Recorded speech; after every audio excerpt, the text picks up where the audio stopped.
you're not going to sit and tell me that I'm wrong about my own life experience. When you're an entrepreneur, you are in fight and flight all the time because every decision that you make could sink or swim your business. I literally want to impress my kids, but also making sure I had an identity outside of motherhood. I will sit on every line and say, I just don't think we are open about colorism and how it influences who we get to see as beautiful.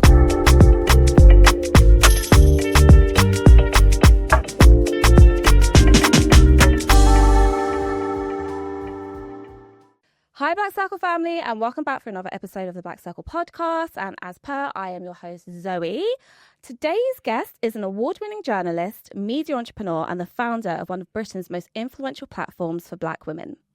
Back in 2014, long before conversations around diversity, representation and equity became the mainstream, she launched Black Ballad with a simple but powerful mission to tell the stories of Black women in Britain with the nuance, honesty and depth they deserved. Over the last decade, Black Ballad has grown from a digital publication into a thriving membership community, creating space for conversations around careers, health, relationships, identity, beauty, money, and so much more. A huge welcome to Tobi Oredein. Thank you for having me. Thank you for coming down. And Tobi, when I'm kind of going through your background and doing my research, it's so weird because there are some little parallels between where I kind of started, because I did journalism at university. I did new media journalism at the time. And I remember coming out and it was more like, it's not really what you know, it's who you know. Yes. And I found it so difficult to get in and life took me somewhere else. But I'm interested to know what was your intro to journalism and what was the spark for you? Yeah, so I didn't study journalism at university. Okay. But my interest in journalism came from a magazine called Cosmo Girl. Mm-hmm. I remember it is the most influential sort of text on my life. Yeah. Because I remember I bought a copy in a shop and I loved it. And I remember asking my dad for a subscription for my birthday. And I just remember just reading it all the time as a teenager, and I started to study how they spoke to the audience, in terms of it kind of became this sort of text that I was studying of how to write, because in school you're learning how to write one way, but this was a completely different way of writing, and I really loved it. So that, coupled with doing media studies at school, were probably my introduction into journalism and media. And then I think my media teacher said, don't do journalism. He said, do something else. He was like, try and do internships. That was kind of the advice that he gave me. And then, I started applying to internships, but got nothing. And actually how I got my foot in the door was actually through my retail job. Okay. So I worked a Saturday retail job in, oh my God, I'm aging myself now, Oasis. I remember Oasis and Kukai and Chris. Yeah. Oh my God, yes. So I used to work on Oasis at Argyle Street in Oxford Street, the big one near Liberties. And I was looking for an internship and I realised that they had a magazine. Mm-hmm. So I was like to my manager, could I do some work experience for free? What would it take? She put me in touch with the marketing team. And then the marketing team was like, yeah, you can come in for a couple of weeks for free. And then I did a really good job and I was like, we can't offer you anything else, but would you like to work in our press office? So then I worked in the Oasis press office for a couple of months. And then they had this thing about they had a call from Company Magazine, and Company Magazine was like, we need some interns that dress really well. And then they was like, you dress really well, Tobi, you should do this shoot. So I did this shoot for Company Magazine, and then I asked on the spot, can I have an internship? And I was like, okay, yeah, you're ballsy, yeah. That's how I got my foot in the door. Being audacious, right? And just having that forward thinking. Yeah, that was it, really. Fantastic. And it just all, and it's interesting again, because like I said, I struggled with, it's who you know, but you just having someone to simply say to you, don't do that. Just go and get an internship and start from there. I think that's so important, to have those early adopters who are pushing you in the right path. Yeah. Real world experience beats that 100%. 100%. I agree with that. So Black Ballad launched in 2014. Yes. What did people misunderstand about Black women as an audience back then, do you think? I think people cared a lot less. Yeah. And I think there was such a singular representation. I think, being really honest visually, I think colorism was was it's still a problem in our community, but it was even bigger back then. You had to look like a certain type of Black woman, and it wasn't me. And then I kind of think that the stereotypes that were portrayed weren't particularly flattering. So I think there was just a singular narrative of who this Black woman, what she looks like, where she lived. Like, one of the things that I think Black Ballad's done really well is making sure we expand outside London. Black woman was always from London. She was always had a certain body shape, or was she a nurse? Was she a teacher? You know, if she was a good Black woman, and if she wasn't a good Black woman, then we know all the stereotypes. So I think that was it. I think people didn't care, and then I think the singular narrative was super harmful if you didn't fit into the narrative of what mainstream thought a Black woman should look like or be like. No, it's interesting because I think, again, growing up, we didn't have the language of calling it colorism, but I just remember seeing like American videos, for example, like hip hop videos, and it was always the light skin. And I didn't even know that I'm internalizing what I'm seeing, you know, and so you're right. And then you go onto the tropes of being like a good Black woman and a respectable, and, you know, respectability politics come into it. And then it's a whole thing. So to see, I love that also you're not London centric, that you're thinking about your broader audiences as well. So that's so important.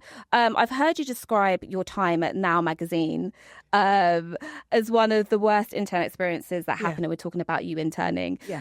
So during that period, what did that teach you? What does it teach me?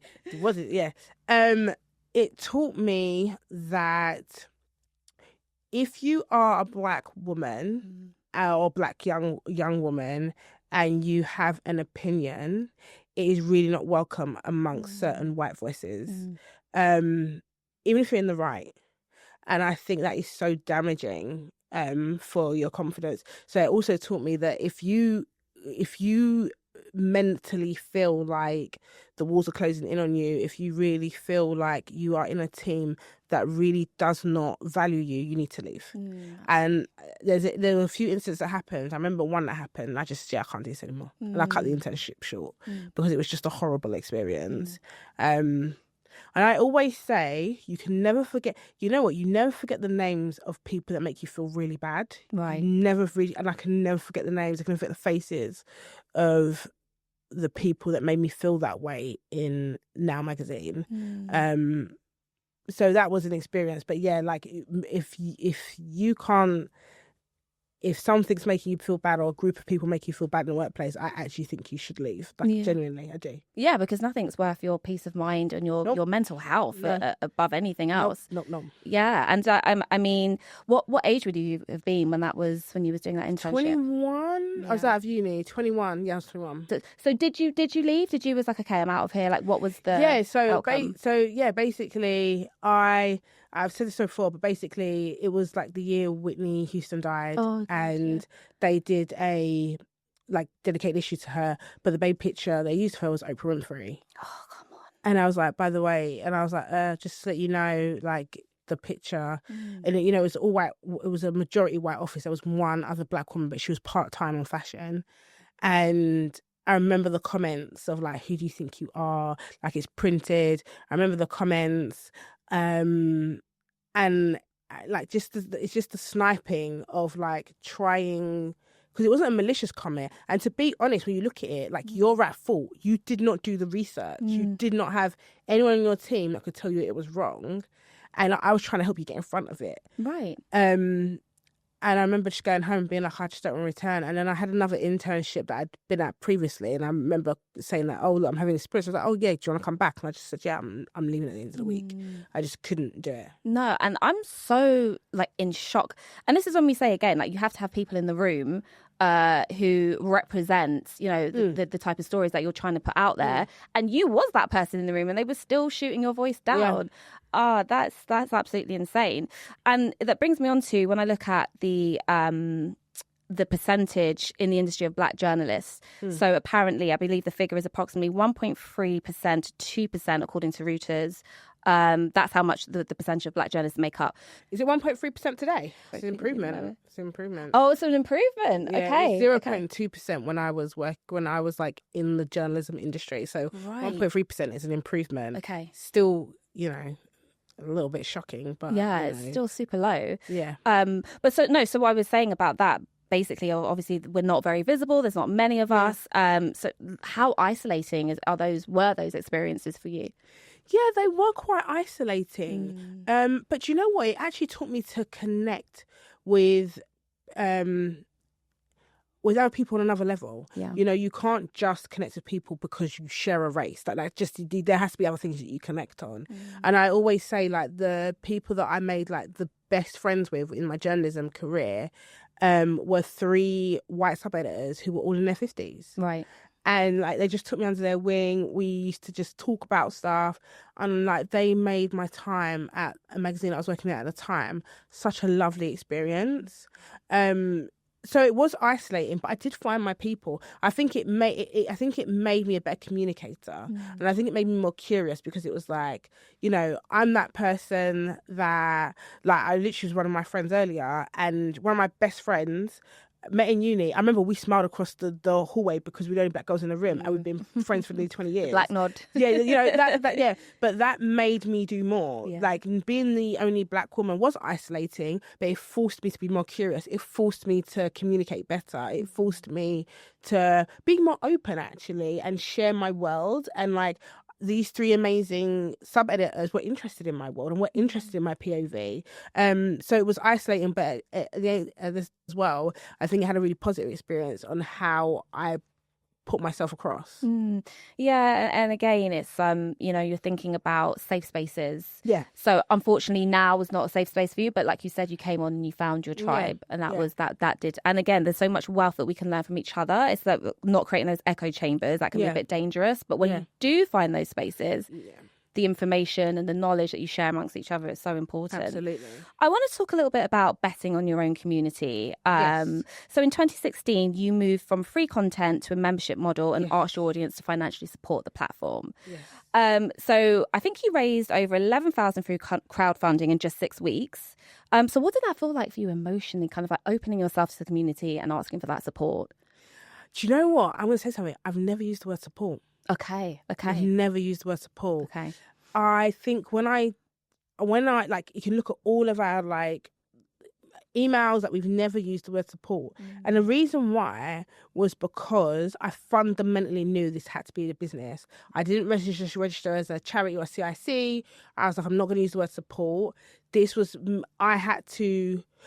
funny because it was an emotional decision, but then I had to take a step back and be like, is this a good business decision? And that was a big risk. But one of the things I kept saying was, there is nothing else like this. If I can execute it and do it right, then I actually think this has the potential to be a fundamentally good business. So there was a betting on my own community, but it was betting on an audience that was starved. Right. It was like, there is an opportunity here. And I think one of the things we do in our community is that we don't like to talk about ourselves as a business. We don't like to talk about, well, do you know what, I actually saw an opportunity here, because we kind of feel like that's bad. But I actually think it's really important, because it helps you to make sound judgment. I think if you look at everything emotionally in business, when I've made emotional decisions, have been the worst decisions for my business. So I actually looked and said, like, look, is there an opportunity here? And I said, yeah. You know, at the time when we created a membership, there were other memberships that were coming up. The one called The Information was about like technology. And it was like, if you are an technology enthusiast or working in the area, you're subscribing to that. So there were these media memberships all popping up, but they were for very defined communities. And that was the thing about Black Ballad, that it was a defined community. It was black women. It was black women who were ambitious. It was black women who wanted the best for themselves. And I always say, not every black woman will love Black Ballad, and rightly so. And I think because I had quite a defined idea on who this woman was, I felt that we could have a membership and charge for it. I felt like it could be a good business, and we did. We raised just over £11,000, and that allowed us to take the first step in terms of getting the tech team to change the website and become the membership that you see today. I think I love that powerful framing of it, that it wasn't support. It was just a sensible business model, and it was the right way of scaling up, and it made sense for you and the next step for the business. So, was there any fear around putting the content behind a paywall? Were you concerned that it would change things or your audience wouldn't show up? But yeah, there was some fear, especially from me, about putting behind a paywall, because when people, see something you have to pay for, you think twice. You're like, oh my God, like, should I do this? But at the end of the day, we couldn't sustain Black Ballad as it was. Like, I had a part-time job, he had a full-time job, my co-founder, and we were putting our money into Black Ballad and it just wasn't sustainable. But also, I think human behaviour is really important. We were only about 18 months or 2 years into our journey. So we were personally still growing. So I kind of had this thing of, if you don't want to pay for Black Ballad, that's fine. But we're at a point where we could still grow, and people who are new to Black Ballad, because that's all they've ever known as a paywall, it's not a big thing for them. Right. Do you know what I mean? So it was kind of looking at it and being like, okay, well, we're still in a really early growth phase. So people, and that is human behaviour. When you see something and it's already presented like that, you're not going to question it. It was kind of the couple of thousand beforehand that would question it. So I kind of weighed it up. I felt like there was more people to gain who would probably pay for it rather than more to lose who wouldn't pay for it. That's how I kind of weighed it up. If you could give like a piece of advice to somebody who's listening today and they're umming and ahhing about putting their content behind a paywall, what would you say? You have to have a really defined proposition. Right. Really defined. Very, very, a very sharp proposition. I think when we started our paywall in 2016, I think we were so early. We were a paywall before people at Stylist. Right, okay. We were so early. Ahead of the game, yeah. I think we had, I know The Guardian erects like a kind of optional paywall, but our paywall was before that. Like, we were so early. And I remember a journalist, I've said this before, one of my journalistic hero told me, don't put this behind a paywall, it's a mistake. And I remember having to really be like, take that advice out of my head and be like, I can't listen to you, I really need to do this. So I think I was allowed to not be as sharp in my proposition. I had a defined audience, but I think if I was doing it now, I think I would be doing content that's just for Black women who love beauty, or content for Black women niche. Like I'd get even smaller, because I actually think that's what you need to do now. So I'd have a very defined proposition. No, and again, it's just like gambling, and it's paid off, listening to yourself, because there's always these outside influences and you don't know what way to go, but that instinct in you, you listen to it, and it paid off. So having now worked as both a journalist and an entrepreneur, what are the biggest differences between the two for you? Thinking about someone else's payroll. Absolutely. Thinking about someone else's salary. Is it? It's managing money. Yeah. When you're a journalist, you know what? It's actually similar, because when you're a freelance journalist, you are managing money. You're thinking about late payments. You're thinking about getting invoices on time, your expenses. Oh, this thing hasn't paid me on time. I need to chase that up. So that's very similar to what you do as an entrepreneur, because I'm forever chasing companies to, like, as I sit here now, there are invoices that are outstanding that I've been chasing for weeks. So I bet they're big companies as well. They're the worst.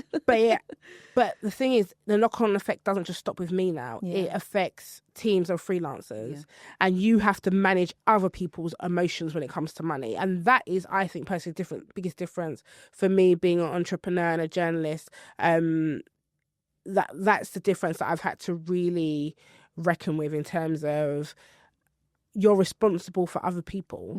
You're responsible because every person that writes or contributes for Black Ballad, whether they're getting paid a couple of $100 for an article or it's a month's salary, which is a couple of thousands, you are contributing to somebody's life, whether it be their rent, their grocery bill, their holiday they want to go on, or maybe you don't even know the situation. They might be a carer and they need to get something for the person looking after. So I think that emotional responsibility is something that I've had to reckon with, which has been it's been quite hard at times. Anyone that's an entrepreneur will tell you there are some waters that you have to kind of sail, which can be quite choppy.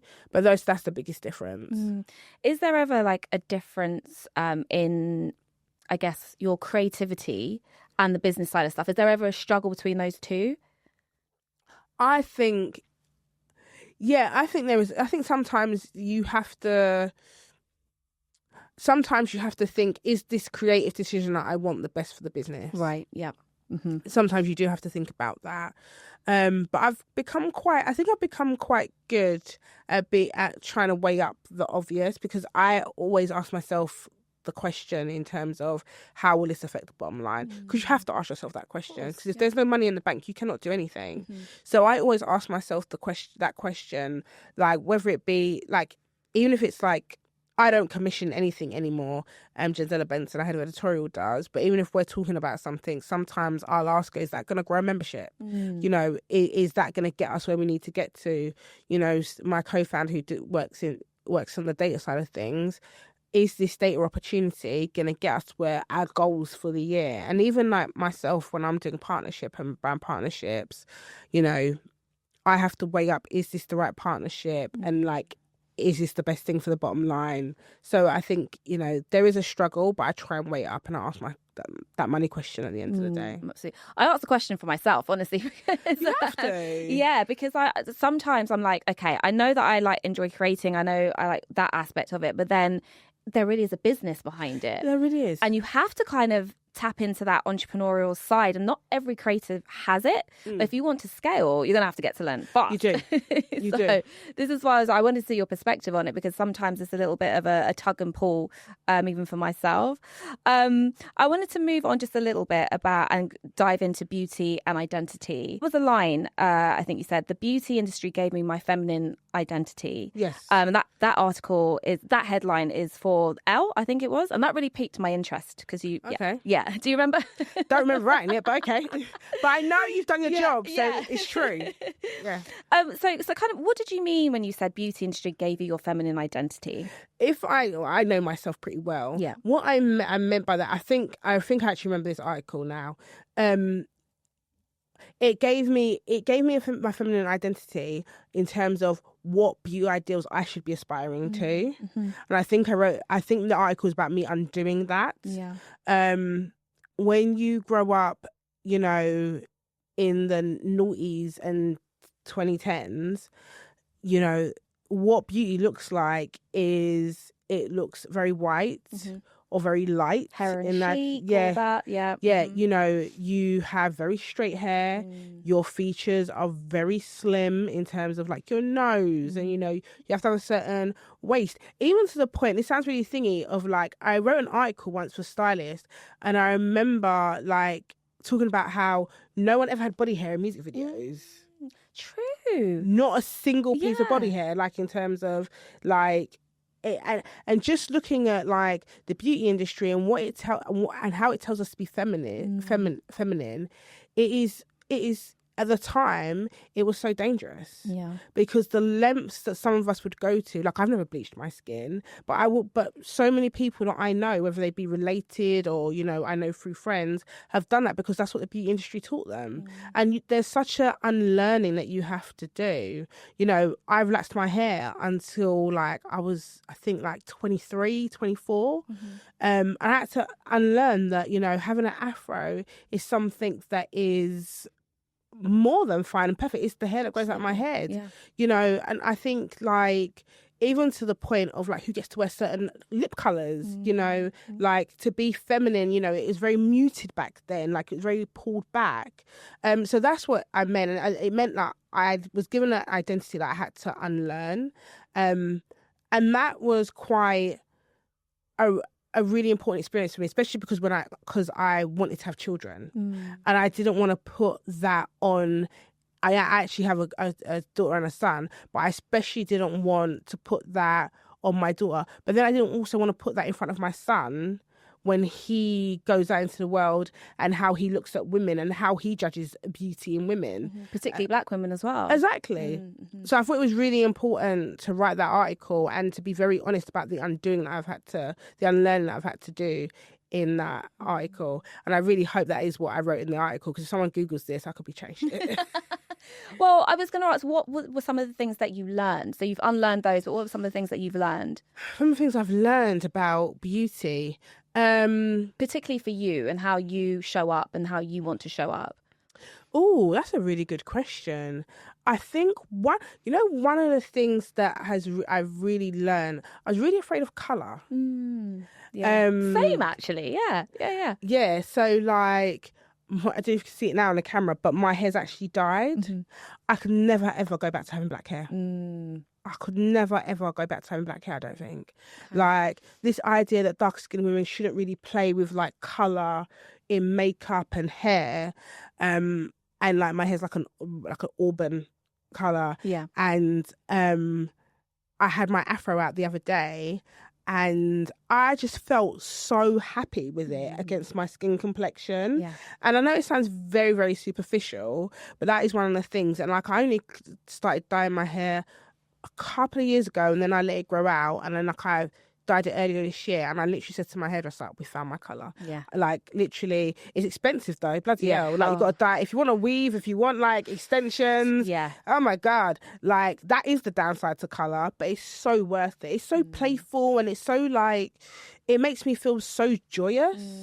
And I wish I experimented a lot. I think that's it. I think that darker skinned women should be allowed to experiment a lot more. I don't think I experimented enough with beauty when I was younger because I felt like I couldn't. Right. And I think that's what I've learned in like my later years. Yeah, no, that's beautiful. Yeah, it's similar with like the colour, playing around with colour, and just, I guess for me, it's the visibility. I just don't want to be seen. So if I put on a bright colour, I'm just like, too much. But no, I absolutely love that perspective, and you know where you are with it now, and just being carefree. I'm like, fuck it, who cares? Exactly. So off camera, we kind of delved in a little bit to your TEDx talk. Yes. So the talk was called How the Beauty Industry Has Devalued Black Women. Yes. So what was that like, standing on stage and kind of discussing those experiences in front of a predominantly white audience? You know what? I remember it got to a point where it was like TEDx being really brutally honest. Yeah. I was like, I can't fuck it up. It got to a point where it was like, I know what I'm saying, but I could not get it wrong. My like absolute like career like inspiration and idol is Melody Hobson. She has the best TED talk of all time. No one's TED talk is better than Melody Hobson. There's not what she says, it's how she delivers it. Yeah. It's how she delivers it. She's the speaker that I'd love to be. So you know what, once I decided what I was gonna talk about, because I was so firm in it, because it's what I wrote about anyways at the time. Yeah. It was more a case of I need to deliver it well. I didn't want to forget anything. I didn't want to stumble over words. And I'm just being honest. And I didn't want to read from paper. I wanted it to be really like done well. And that was actually my biggest concern. I was like, I need to do it well. Like, I just need to do it well. So once I had that, and also I have a thing about talking in front of predominantly white audiences.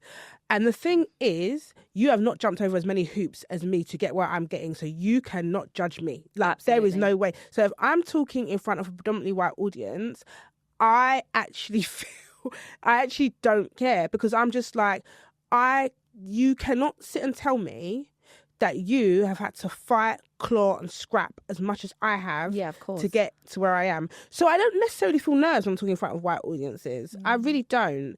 I mean, when I'm pitching for money, that's a different story. Yeah. And even then I don't feel nervous. It's just like, oh my God. But I don't feel like that nervous about it. And also, you're not going to sit and tell me that I'm wrong about my own life experience. That's why I actually say, you never see me. I've never actually been on those TV shows where you sit and debate. Yeah. I've been asked many times. I did it once. I didn't even do it about race. I did it about social media. And once was enough. There is no way on God's green earth that I'm going to talk in front of a white audience and someone's going to debate me on my experience. Oh, no. Yeah. So for me, it's like, I don't care. Like, you ain't walked in my shoes.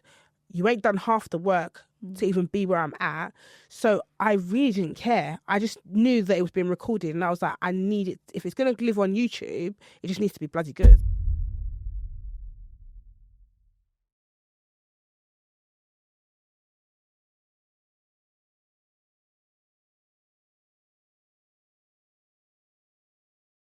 No, and I love that you just stood in your power and was like, this is my experience. You can't tell me my experience, because I was watching the camera pan and I saw that it was a predominantly white audience and I was like, oh, I wonder how she's feeling saying certain things. But I love that you were just like, no, like, I'm just delivering the truth for me. Yeah. Yeah. And when it ended, there was like some applause and things like that. And I think you pointed out another Black woman who had an afro as well in the audience, because you was talking about something and you said, I think I see another someone in the audience was rocking their afro, so you pointed that out as well. Okay. Yeah. You probably haven't watched it for a hot minute, but go back and watch it. Yeah. Oh my God. Okay, I'll watch it. Definitely go back and watch it. But I just like coming back to that point of standing in your power.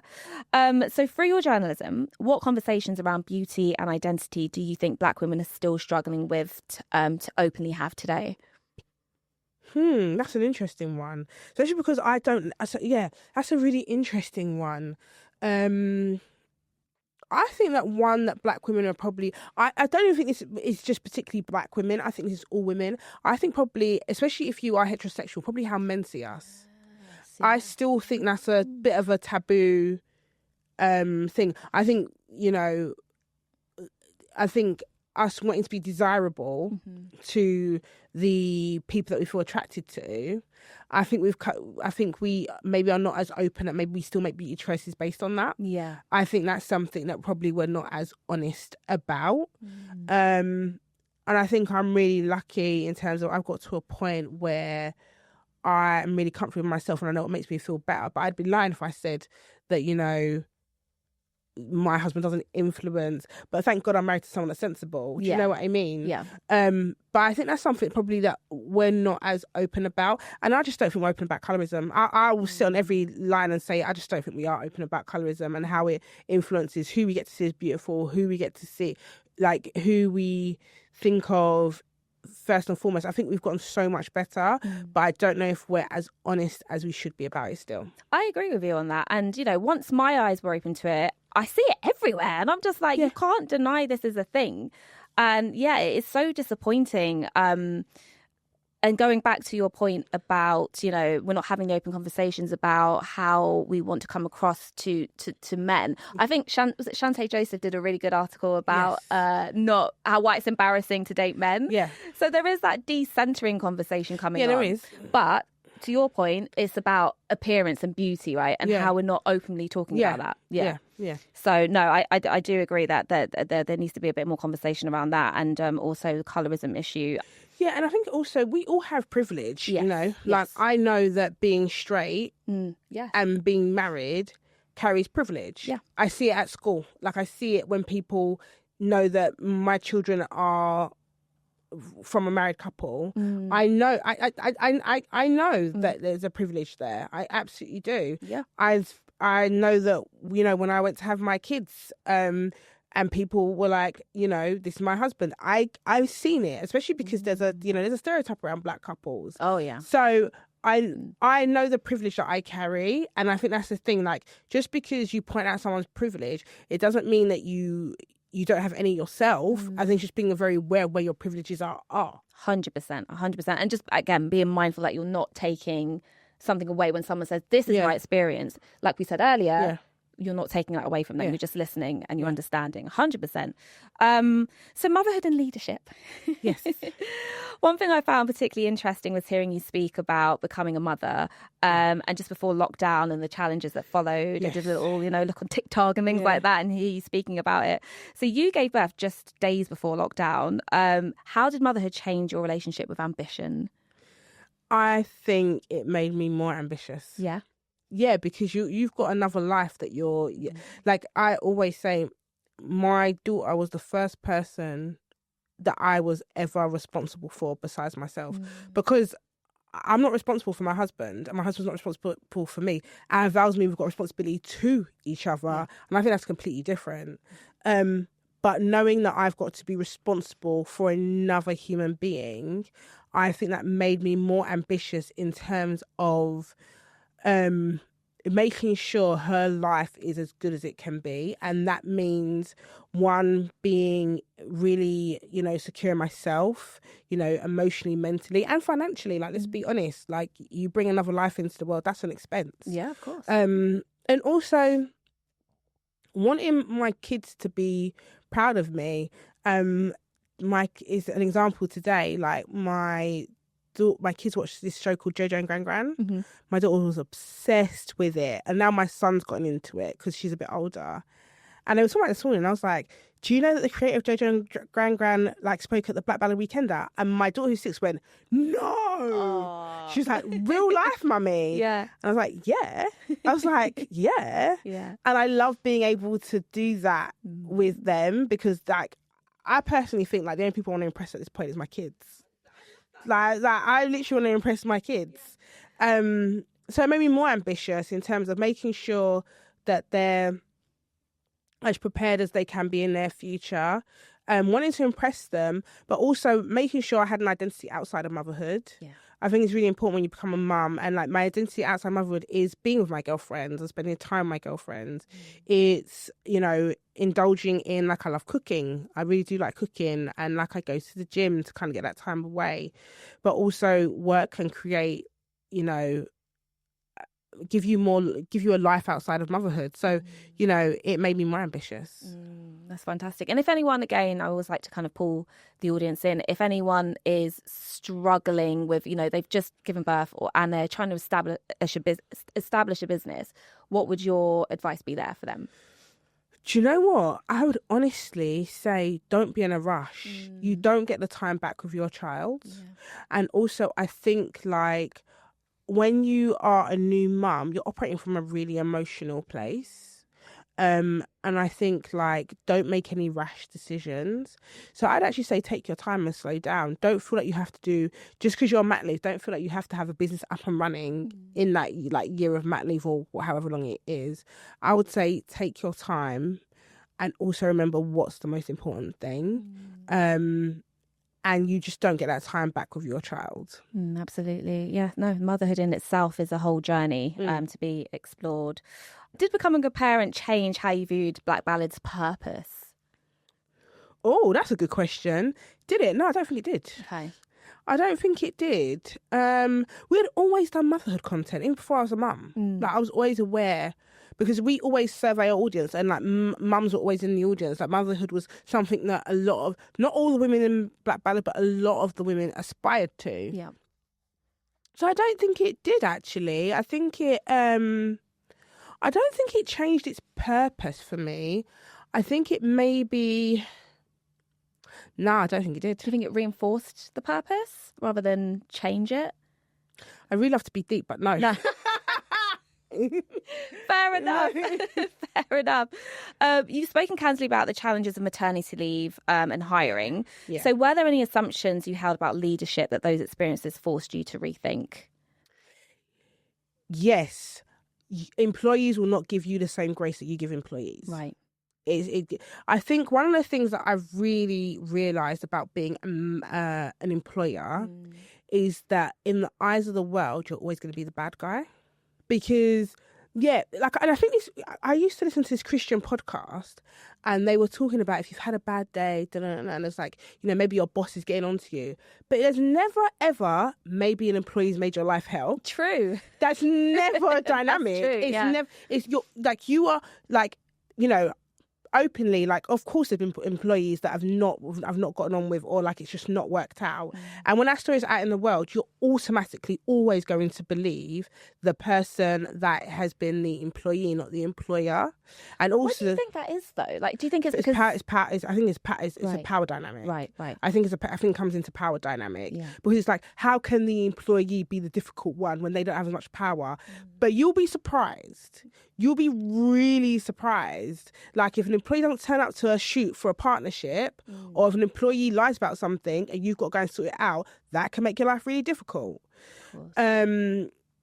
So I think I realised, and it's not all employees. I've had some of the most wonderful people work for me. Like I always say, like, obviously, you know, Jandela Benson and I, we've worked together for a long time now. We've got our partnership. And, you know, I always talk so fondly of the best PA I've ever had, who was called Wendy. And I literally could not even have another PA because she was so fantastic. Wow. I've not had another one because she was just so brilliant. So you have amazing employees, but you do get really difficult ones, and they don't give you much grace. So it's kind of like, you know, I might send you a message on Slack and I'm waiting for an hour. Ooh. But like, I don't even mind, because you could be in an interview. Yeah, but not the boss. Like, come on, you're like... No, I think I don't mind. Actually, it doesn't. Yeah. As long as you've done it by the end of the day. And also, if I need an urgent answer, I'll call you. Yeah. And I'll tell you, get back to me. True. If it's, for me, so like, if it's not that urgent, I'll just send you a message on Slack. But if it's urgent, I'll just pick up the phone. Like, I am that boss. Like, if I need an answer, I need an answer now. I think I have PTSD from my last roles. So I'm like, oh, but yeah. But yeah, like, in terms of, but if you leave someone waiting, or if you make a mistake, and also as the boss, everyone sees your mistakes. Yes.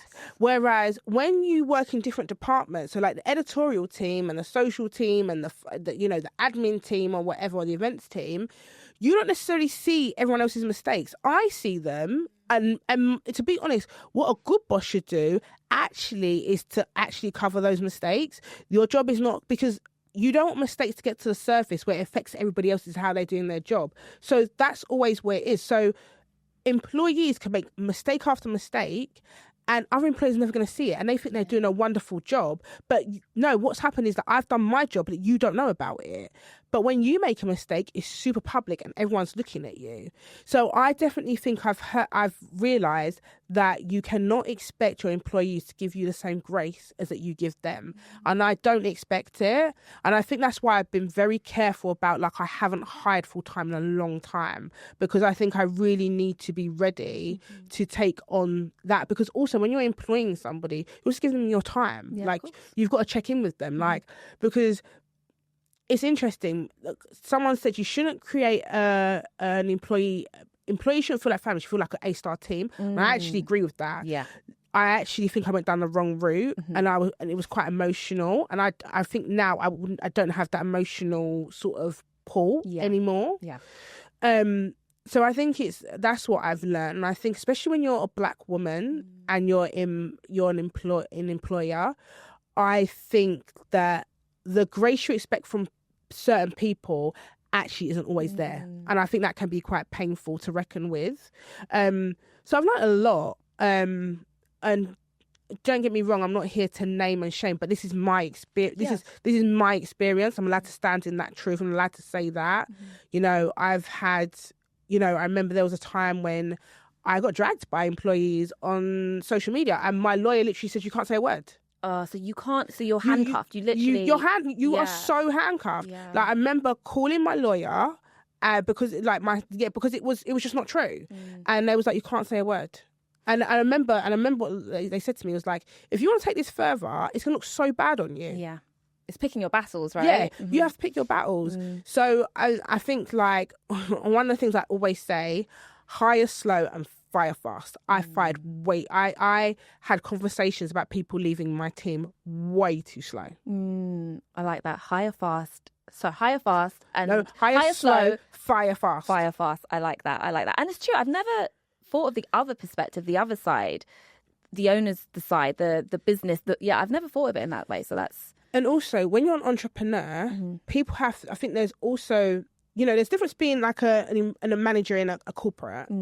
But when you're an entrepreneur, you are in fight and flight all the time, because every decision that you make could sink or swim your business. You're so responsible for everyone else. So you kind of need a bit more grace, because every decision you're making can be so on the line. And I think that, and also one of the things I think that I really got kind of out of it was like, I built my business from nothing, from my bedroom. And then you had people that came and got so many opportunities, and then you're making my life difficult. And it's like, but if you go and say that into the world, people be like, well, what are you complaining about though? So that's also why I feel like there's even no point sharing my story. Do you know what I mean? Like, I'm not looking for sympathy. I have friends, and I always say to people, a lot of people don't know what happens in my business, because I actually have friends. Like, exactly. I have people that safe space. that I go and talk to about it. And like, I have mentors that I'll go and be like, well, you need to get rid. So that's why I don't even feel the need to come onto any podcast or any like social media and be like, this happened. But standing in my truth is that employers are not given the same grace, are not given the grace they deserve. And I think people don't think about the employer's perspective. As I said, like, when you make a mistake, a good boss shouldn't be sharing it with the other team. They're actually supposed to cover it so it doesn't put anybody else off. And I think that when the boss makes a mistake, because everyone sees it, how do you react to that? It's so difficult, that balance, isn't it? Because it's your reputation, but at the same time, it's your baby as well. Yeah. So it's like, the pull between the both of it. Right, so changing gear a little bit. Yes. The Black Ballad Weekender, which is coming up soon. I have my ticket. I shall be there. Oh, wow. Have you been before? I haven't. This will be my first one. Okay. Yeah. I bought my ticket ages ago. I was like, yes, early bird. Bye. Actually, I just want to go back a little bit. Black Ballad, where did that name come from? Oh, so good. I can't. Yeah. So I am an American Studies graduate. Okay. Not great, really, to say that in this day and age. But yeah, I studied American Studies, and I was fascinated with African American culture. And I read poetry by a poet called Langston Hughes. Yes. And one of my favorite poems is a ballad of the girl called Mud, and basically how this girl is seen as like a sort of floozy and whatever. Really loved the poem, and then I was like, oh, if I do, and I wanted a blog, and I was like, I'm just gonna call it Brown Ballad because I really loved the poem, so it was based on that. And then when we said we was gonna do the website, I was just like, you know what? I'm not going to make it ambiguous. It just should be Black Ballad. Yeah. So that's the name. Ah, nice. Okay, so Black Ballad Weekender. Yes. So that's happening on the 31st of July and the 1st of August. Yes. So tell us a bit about it in your own words. What can we expect? So what's happening, the vibe? The vibe, if it is Black women at its centre, at its core, and at every corner. We call it the Black Girl Reunion because you always bump into someone you haven't seen for years. Yeah. But it is workshops, masterclasses, brand activations that are all to give Black women joy, to empower them, to inspire them to be the best version of themselves. I'm really excited. I mean, we mentioned Shantae Joseph. Yes. She is speaking. Oh, nice. Okay. She is on a panel. She's chairing a panel all about Black love. For women. I will be there. What day is she on? Saturday. Okay. Yeah. And then we've announced Candice Kite Williams. Oh, and her book's just coming out. Yeah, Queenie. It's actually in my bag. I'm reading the second. Okay. I love Candice on so many levels. She is closing the book stage. She's in conversation with Jendela Benson, which is a great conversation. I am talking to Camille, who is a singer-songwriter, for those who don't know. She is behind some of the biggest pop hits, like Little Mix, Dua Lipa. She's one of the few Black British women that has a Grammy. Oh, wow. She's in very esteemed companies. So only like Sade, Olivia Dean, Estelle, her. I think there's like 12 Black British women that have Grammys. Damn, and she's in this elite circle. Yeah. So I'm actually in conversation with her. I'm really excited about that. Nice. I'm talking to her. And we've got like ORS going to be doing a braid bar. There's like hair activations. We have a few surprises this year. Ooh. Like things just might happen. Oh, okay. Like we've got things might just happen. But yeah, like it's a beautiful time. It's 2 days where Black women. It's a world created for Black women. Like once you go into it, it feels like only Black women exist in the world. Oh, I love that. And I love that. Like that is it. Like it's a world created for Black women where Black women are the main characters, and it's like literally no one else exists. Oh, we need those spaces. Yes. We need a type of universe that exists like that. So what have years of listening to Black women taught you about what they actually need from spaces like this? You know what? I think one of the things that Black women desire more than anything is just joy and laughter. Yeah. I feel like so many times, like obviously this year is called Where Black Women Are Whole, Healthy and Happy. That's our theme for the year. Yeah. So we've got some big conversations. There are going to be some important conversations, especially around Black women's health. And I think it's really important to always have those conversations because that's where they're most safe. Yeah. But a lot of the times when you read, articles or in mainstream publications and they're supposed to be for Black women, there is still a rehashing of trauma. There's still a rehashing of pain, and I'm not trying to say we're ignoring those experiences, but one of the big things is Black women just want to kiki with each other. Yes, we're so vibrant. We and just want to kiki and clink clink and be like, I ain't seen you in years, and like buy things and just like love one another. And that's literally what I think I've learned is that Black women just want a bloody good time. Yeah. And a time when we're not looking over our shoulder because we're too loud or we're too, like, at a weekender, you can be as loud as you fucking want and people are just going to make you louder. Like, that is just it. Yeah. Just the coming together of joy. I love that. So what moments from the previous weekenders have stayed with you? What moments from previous? I'm sure there's like a large plethora of like moments. Was there anything in particular like, yeah, you know what? That's the first thing that comes to my mind when I think about that. Oh, that's an interesting one. Weekender. The first weekender, because the weekend was supposed to be a one-off to celebrate our 10-year anniversary, my co-founder, he's a guy, I'm married to my co-founder, for those that don't know, my husband. He said you and Jenny should be on stage and speak about 10 years of doing Black Ballad. And me and Jenny was so against it. We're like, no, we don't want to do it. And then, like, rarely does he say no, like, he's like, no, like, actually, like, you guys need to do this. You need to explain this 10-year journey. I was on stage. And I'm actually the crier of me and Jenny. Like, I'm the one that cries. And we started on stage, and Jenny was just bawling, like, crying, getting so emotional. Yeah. So that was a moment which was like, oh my God, like, yeah, that was a big moment. You know what? I feel like just seeing the sea of Black women is something. Like, it's just really something. Like, the Friday is always really nerve-wracking for me. That's always the day, like, I'm the most nervous, I'm the most tense. Because the brands are in, like, right. So, like, I've got a lot of people, like, asking me questions. Saturday is always the day. Like, last year Saturday, I think it was like so Saturday's usually a bit more packed because people come on all right, because you can buy single day tickets. Yeah. And I turned around, there were just so many Black women on the floor, and I thought, what the heck have I done? Yeah. And I was like, what the heck? So that moment of just seeing all the Black women was amazing. And then on a personal note, the first year, Dr. Ronks, who is a doctor and a paediatrician, spoke on a Copperfield panel. And my daughter is obsessed with the show they're on called Operation Ouch. And I remember they was on the Friday, and then on the Saturday, I was like, oh, I said, like, my daughter loves you. And they're like, I might not be able to come down because I'm busy.